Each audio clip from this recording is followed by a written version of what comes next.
Bonjour Karim. Bonjour Sana.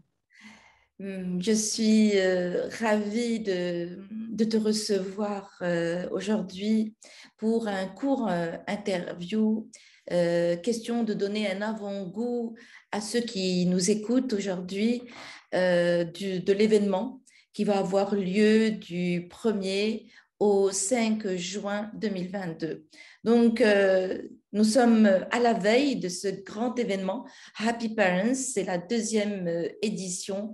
Plusieurs coachs et experts en éducation et en coaching parental se joignent à nous pour animer des ateliers parentaux pour soutenir les parents et tout professionnel de l'éducation, toute personne qui est en relation directe avec un enfant ou un jeune, les soutenir pour mieux les accompagner et en faire des personnes épanouies et responsables.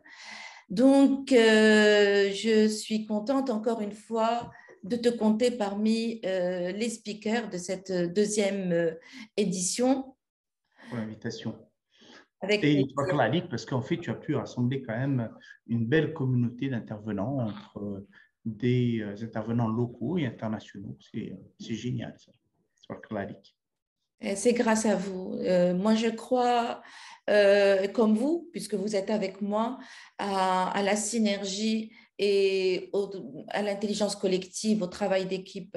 Donc, ensemble, comme on dit, on va toujours beaucoup plus loin. Pour ceux qui veulent s'inscrire à l'événement, c'est très facile. Vous pouvez aller sur notre site happyparents.coachingnews.ma.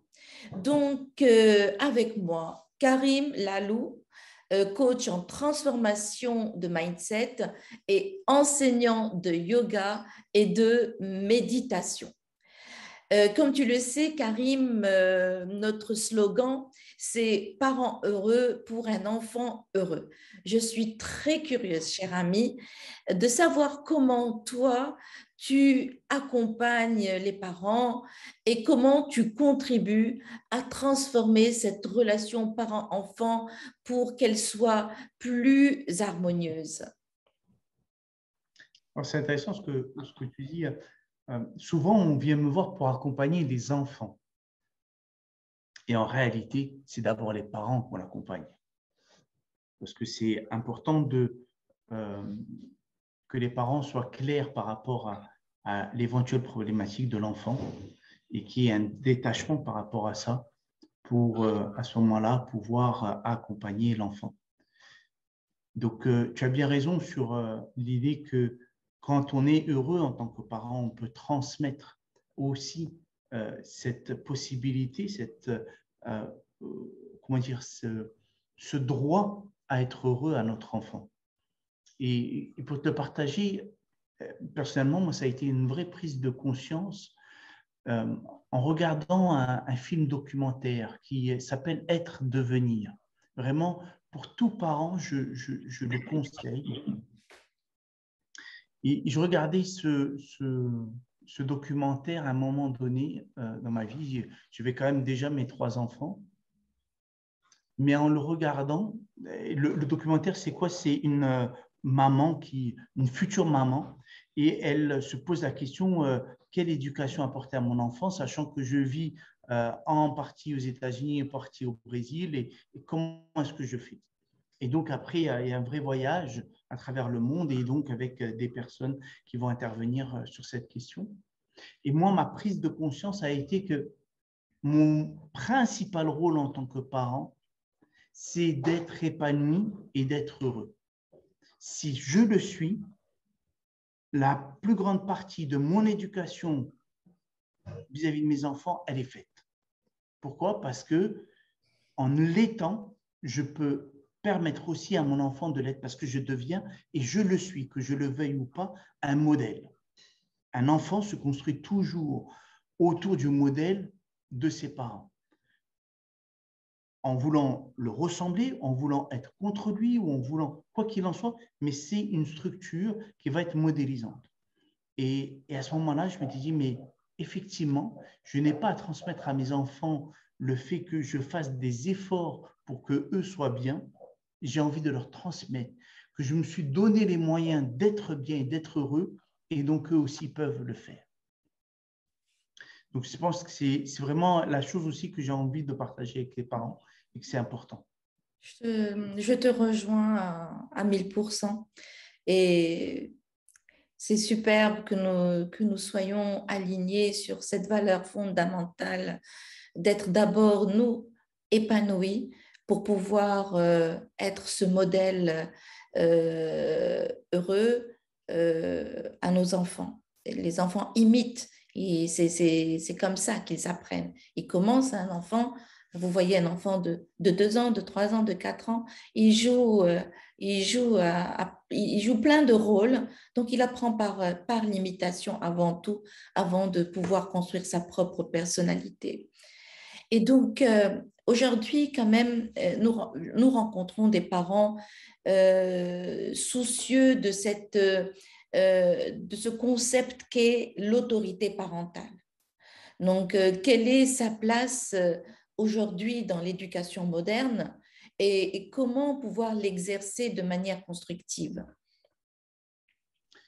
Alors, c'est une bonne question parce que moi, ça a été le cœur de ma prise de conscience avec mon premier enfant. Tout début, j'étais vraiment un parent qui voulait tout expliquer, beaucoup dans la parole. Et en fait, j'ai été accompagné de ce côté-là. J'ai compris qu'à un moment donné, un enfant a besoin d'une autorité. Et c'est autour de cette autorité-là, c'est cette autorité qui va lui permettre de lui offrir un cadre qui va être sécurisant et qui va lui permettre d'évoluer tout en étant en confiance. Et vraiment, ça a été un apprentissage parce que c'était pour moi changer de paradigme, changer de manière de faire. J'avais une idée de l'autorité qui était juste celle de… Alors, en plus, je n'ai pas eu de parents autoritaires. Moi, mes parents m'ont fait beaucoup confiance, ont été beaucoup… je suis le dernier, donc vraiment à me laisser faire les choses. Donc, pour moi, l'autorité, c'était uniquement… le modèle que je voyais d'ailleurs je me rappellerai toujours chez un ami où son père, c'était même pas de l'autorité, c'était de la rigidité et beaucoup de force et de rapport de force. Et donc, je ne savais pas comment être entre les deux, c'est-à-dire entre, oui, il y a besoin d'une force, d'une puissance intérieure incarnée par les parents qui va sécuriser l'enfant, et d'un autre côté, une écoute pour pouvoir être au plus proche de l'enfant et de ses besoins. Et rassembler ces deux-là, je l'ai construit. J'ai mis du temps vraiment à le construire. Et c'est quelque chose qui est important, d'être vraiment cet axe pour les enfants sur lequel ils vont pouvoir vraiment se construire, mais d'un autre côté, avec une écoute et une présence qui va aussi être dans une forme de douceur et les prendre de manière affective et de manière tendre. Mm-hmm. Oui, j'entends bien entre fermeté et bienveillance et trouver cet équilibre. C'est un entraînement, Karim, surtout que si on n'a pas l'habitude de se comporter de cette manière, mais tout changement comportemental demande d'abord une prise de conscience et demande d'installer de nouvelles habitudes. Alors pour continuer, Karim, dans nos accompagnements, nous constatons que l'enfant a été souvent conçu pour combler les manques du parent ou pour réaliser ses rêves qu'il n'a pas pu concrétiser. Et donc, comment éviter que nos propres projections inconscientes entravent l'épanouissement de notre enfant? C'est marrant ta question parce que j'ai eu une expérience, entre guillemets, en étant jeune. Et de cette expérience, j'en étais sorti que je n'avais pas envie forcément d'avoir mes enfants et que je voulais plutôt adopter. Et donc, par rapport à ça, c'était très clair. C'est-à-dire que je n'avais pas besoin que mes enfants m'appartiennent.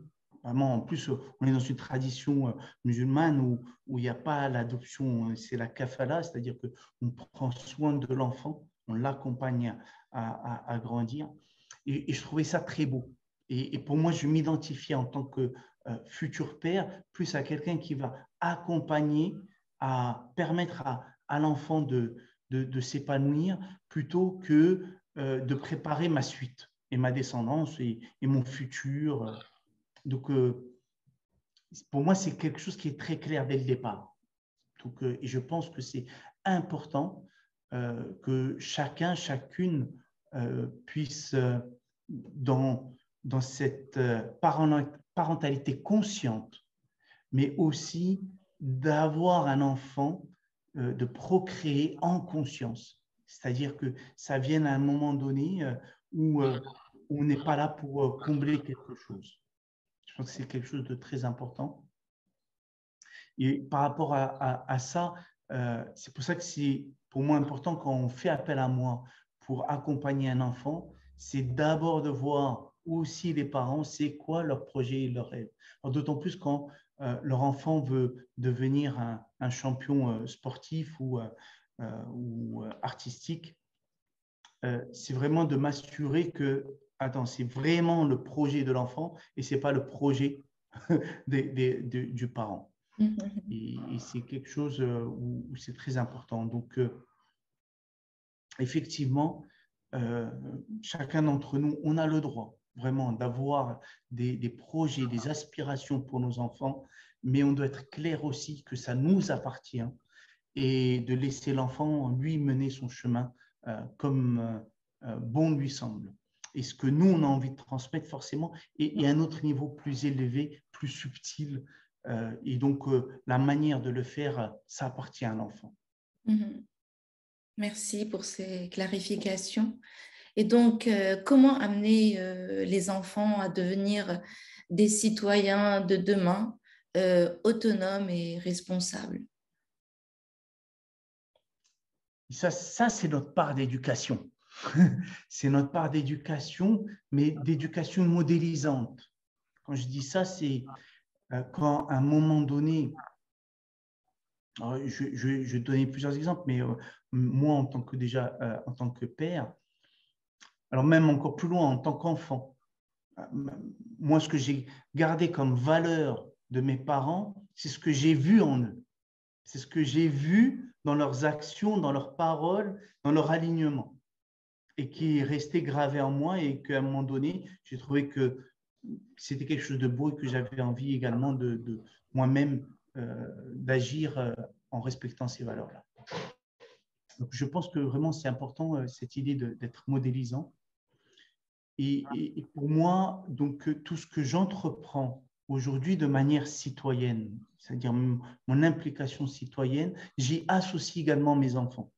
Alors, ça peut aller des ftors pendant le ramadan où j'amène mes enfants à ce niveau-là, du fait qu'à un moment donné aussi, je suis à leur écoute dans leur manière de vouloir aider la société et les autres, et donc j'y contribue aussi à les soutenir là-dedans.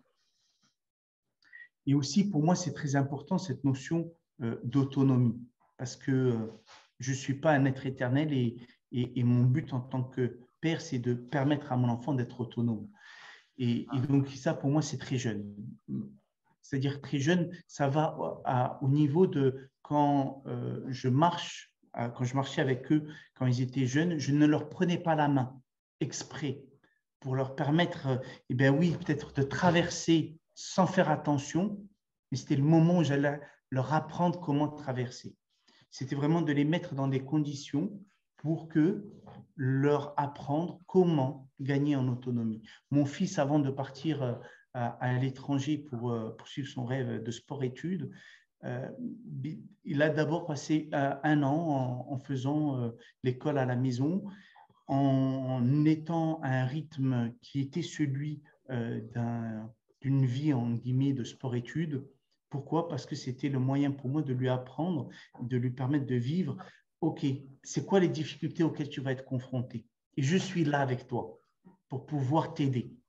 Parce que peut-être que quand tu seras là-bas, je ne serai pas là tous les jours pour pouvoir t'aider, mais je préfère te mettre en condition ici. Mon fils cadet, il a 11 ans, mais il est capable de nous faire à manger. Donc, si je suis absent parce que je dois travailler, on n'a pas besoin forcément de faire appel à une nounou. Il est capable aussi de se préparer à manger et de pouvoir subvenir à ses besoins. Donc, c'est aussi de la confiance. L'autonomie, c'est aussi le pendant de la confiance. Plus on développe de l'autonomie, et plus l'autonomie, ça veut dire qu'on renforce des compétences, des capacités, et donc l'enfant va aussi développer une confiance en lui. Ça, c'est quelque chose d'important à ce niveau-là. Donc, c'est vraiment, pour moi, et je rappellerai toujours aussi, je vais donner cet exemple, c'était mon fils cadet avec ma petite fille, et mon cadet, il vient vers moi, il me dit, je suis en colère, il était très en colère, et il me dit, on ne me fait pas confiance. Je dis, ah bon, mais ça veut dire quoi de faire confiance? Il me dit, oui, mais on me laisse pas faire ce que j'ai envie. Je dis, d'accord, ok. Et à ce moment-là, il me dit, OK, je vais rentrer à la maison. On était ensemble dans un restaurant. Il me dit, je vais rentrer à la maison. Je lui dis, d'accord, bah, prends ta sœur et rentre à la maison. Et il avait quand même des boulevards à traverser. Il avait peut-être une dizaine de minutes à marcher. Ce n'était pas long, mais il avait quand même des boulevards à traverser. Je lui dis, donc, OK, vas-y. Mais ce que j'ai fait, c'est que je l'ai suivi en me cachant. Et toute mon idée, c'était de le laisser, de lui permettre peut-être de faire des erreurs, mais d'être là pour le protéger au cas où il faisait une erreur, mais en même temps, de lui donner cette opportunité-là. Et en fait, ça m'a permis de lui partager une ou deux astuces. Et en même temps, lui, il était très fier de lui d'avoir accompagné. C'était très beau de voir le frère et la sœur, bras dessus, dessous, et de voir aussi cette confiance qui se construisait entre eux. Et parce qu'il avait une responsabilité vis-à-vis de sa sœur. Et elle de se sentir protégée par son frère. Donc c'est très beau. Et c'est ça pour moi. Renforcer l'autonomie, c'est permettre à nos enfants de vivre des expériences et de les accompagner dans ces expériences parce qu'ils vont faire des erreurs. Et c'est OK qu'ils fassent des erreurs parce que souvent, on pense que ça y est, parce qu'on leur fait confiance, ils ne doivent pas faire d'erreurs. Ben non, ils vont faire des erreurs, ça fait partie du processus. Et nous, on est là pour les guider dans leur apprentissage. Merci, merci beaucoup pour ces partages précieux, Karim.